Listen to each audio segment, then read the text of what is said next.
मेरे मीठे लाडले बाबा, आपका प्यार कितना शुद्ध, पवित्र, निर्मल है।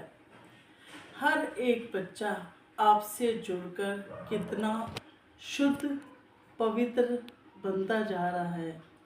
बाबा, हर एक बच्चे को देखकर आत्मा प्रसन्न हो जाती है, क्योंकि पुरुषार्थ अनुसार आज जो भी अच्छाई हम आत्माओं में आई है बाबा, वह सब आपके द्वारा ही दी गई है, जो आज हर आत्मा हर्षित मुख, प्रसन्नचित, सरल और निर्मल बन गई है।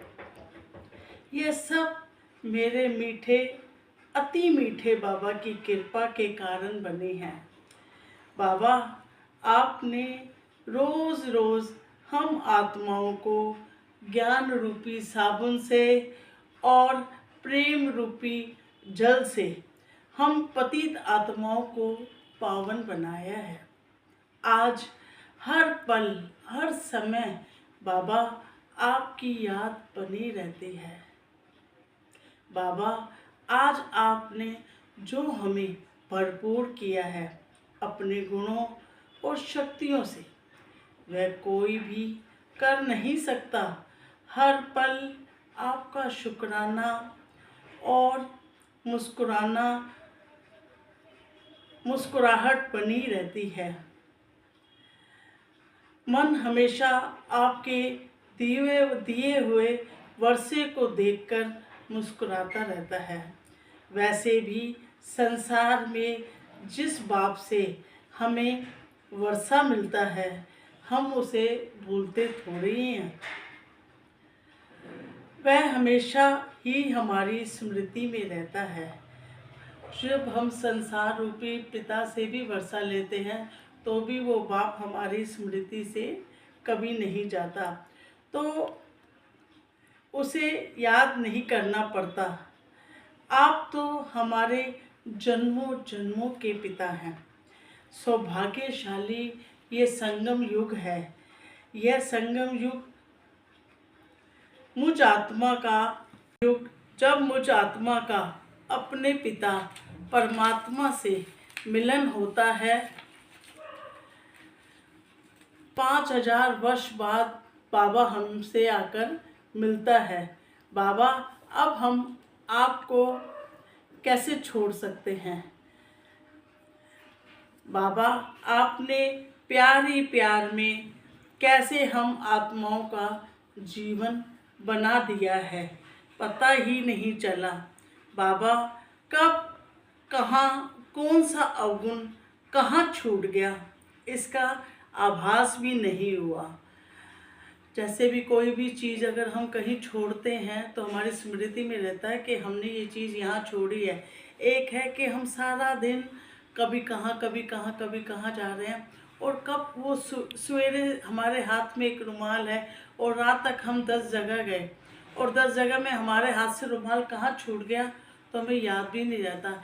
ऐसे ही जब बाबा के संग में हम यात्रा करते जाते हैं, कौन सा अवगुण हमारे से कब कहाँ छूट जाता है पता ही नहीं चलता। बाबा की याद में हम आगे बढ़ते जाते हैं, तो जैसे वो स्थान पीछे छूट जाता है। ऐसे ही जब हम बाबा के संग में अपनी यात्रा आगे बढ़ते जाते हैं, तो सारे अवगुण मुझ आत्मा के अपने आप ही पीछे छूट जाते हैं, हमें छोड़ने नहीं पड़ते। क्यों? क्योंकि बाबा सारे अपने गुण हमारे अंदर धारण करवाते जाते हैं। कब आपके संग से सफ़र तय हो गया, कब आपने अपना संग देकर अपने रंग में रंग दिया है। बाबा, आपके प्रेम ने संपूर्ण संतुष्टता की फीलिंग करवा दी। बाबा, आपने मुझ आत्मा को मेहनत करने से बचा लिया, क्योंकि कहते हैं ना, प्रेम बहुत बड़ी चीज़ है। प्रेम में सब अपने आप स्वतः ही होता जाता है, उसमें मेहनत नहीं लगती। बाबा, हमने ना कुछ छोड़ा ना कुछ मेहनत की, यह सत्य है बाबा, आपको पाने के बाद कुछ पाने के लिए शेष नहीं रहता। आपने हमें भी भरपूर करके दाता बना दिया है। आपको देखने के बाद बाबा कुछ भी देखने की इच्छा नहीं रहती है। किसी भी आत्मा के स्वभाव संस्कार में मन नहीं जाता, क्योंकि आपने प्यार से इस मन बुद्धि को क्लीन एंड क्लियर किया है। अब हमेशा मन इसी स्वच्छता में रहना चाहता है। हर आत्मा शिव बाबा का बच्चा है, इसीलिए हर आत्मा बहुत प्यारी लगती है। हर आत्मा के लिए दिल से दुआ निकलती है। हर आत्मा के लिए भी बाबा मुझ आत्मा से स्नेह निकलता है। आपके स्नेह की बारिश में बाबा हर आत्मा कैसे पवित्र बनती जा रही है। हर आत्मा पर बाबा आपकी कृपा बरस रही है। आपके सद्ज्ञान से मैं आत्मा परम सौभाग्यशाली बन गई हूँ। बाबा हमारा बुद्धि योग है। बुद्धि योग से हम 1 सेकंड में साकार लोक में अति इंद्रिय सुख का अनुभव कर सकते हैं। सदा अति इंद्रिय सुख में हमें हमेशा आनंद मिलता है, इसीलिए दिल करता है कि सदा अति इंद्रिय सुख लेते रहे। ऐसे ही सूक्ष्म लोक में हम फरिश्ता रूप धारण करके चले जाते हैं बुद्धि योग से, और इसी बुद्धि योग से ही अपने घर परम धाम में भी चले जाते हैं। हम आत्माएं रॉकेट से भी ज़्यादा तीखी हैं। 1 सेकंड में हम कहीं से कहीं पहुंच सकती हैं। यह हमारा घर है। हम 1 सेकंड में साकार लोक, 1 सेकंड में सूक्ष्म लोक और 1 सेकंड में परम धाम कमरे में बाप से मिलने पहुंच जाते हैं। जैसे कहते हैं ना कि एक घर होता है जिसमें 2-3 कमरे हैं समझो, तो उस कमरे में एक कमरे से दूसरे कमरे जाने में कितना समय लगता है। तो ऐसे ही हमारे ये 3 लोक भी हमारे लिए 3 कमरे बाबा ने बना दिए हैं कि मेरे बच्चे अगर मुझसे मिलने आना है तो आ जाओ, परम धाम में मिलने आ जाओ। साकार लोक में मुझे बुला लो, कभी अपने कमरे में बुला लो, साकार लोक में मुझसे मिलने के लिए मुझे बुला लो, कभी सूक्ष्म लोक में ब्रह्मा के तन में मुझसे बुलाकर अपना मिलन करो। तो हम तीनों लोकों में बाबा से मिलन बना सकते हैं। सिर्फ मन बुद्धि की तार क्लियर होनी चाहिए, उसके लिए लगता है तब हम 1 सेकंड में हर लोक में आराम से हर कमरे में यात्रा कर सकती है आत्मा।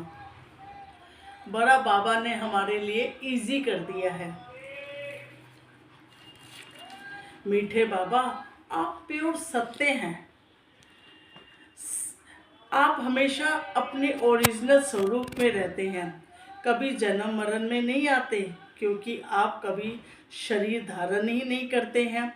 जैसे हम आत्माएं बार बार शरीर में आकर जन्म मरण के चक्कर में आती हैं, सत्य शिव ही स्वयं आकर हम पतित आत्माओं को अपना संग देकर पावन बनाते हैं। तभी असत्य जीवन जो जी रहे थे, असत्यता के कारण अर्थात अपने को आत्मा ना समझ शरीर को ही सत्य समझकर सुखी दुखी हो रहे थे, अपने को हमेशा मौत के भय से भयभीत महसूस करते थे। आत्मा शरीर की इंद्रियों की गुलाम बन गई थी, जबकि आत्मा की सत्ता से ही इंद्रियां काम करती हैं, चलाती है। आत्मा की सत्ता से ही इंद्रियां चलती हैं, लेकिन अज्ञानतावश हम स्वयं आत्मा इंद्रियों की गुलाम बन गई थी। मालिक नौकर बन गया था, नौकर मालिक बन गया था। जहाँ नौकर मालिक बन जाएगा तो उसका क्या हाल होगा, ये तो हम समझ ही सकते हैं उस घर का। आत्मा पावरफुल होकर इंद्रियों को अधीन करके सदा सुखी और आनंद में जीवन जी सकती है। आत्मा में पावर ना होने के कारण ही वह इंद्रियों के अधीन हो गई थी। क्यों? क्योंकि हम जब परम धाम से नीचे आत्माएं उतरती हैं तो हम 100% चार्ज होते हैं। तब हम इंद्रियों के राजा होते हैं, इंद्रियां हमारे अधीन चलती हैं। लेकिन जैसे जैसे हम अपनी अपनी शक्ति का वो शक्ति खत्म होनी शुरू हो जाती है और आत्मा धीरे धीरे धीरे धीरे असत्यता में आ जाती है। आत्मा में पावर ना होने के कारण वह इंद्रियों के अधीन होकर अपना असत्य आचरण में व्यवहार करती है, अर्थात स्वयं को शरीर समझकर अन्य आत्माओं को शरीर मानकर उनके मोह में फंसती जाती है।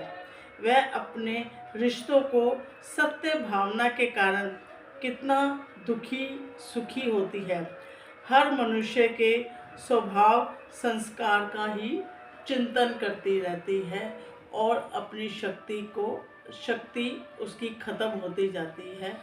ओम शांति, ओम शांति।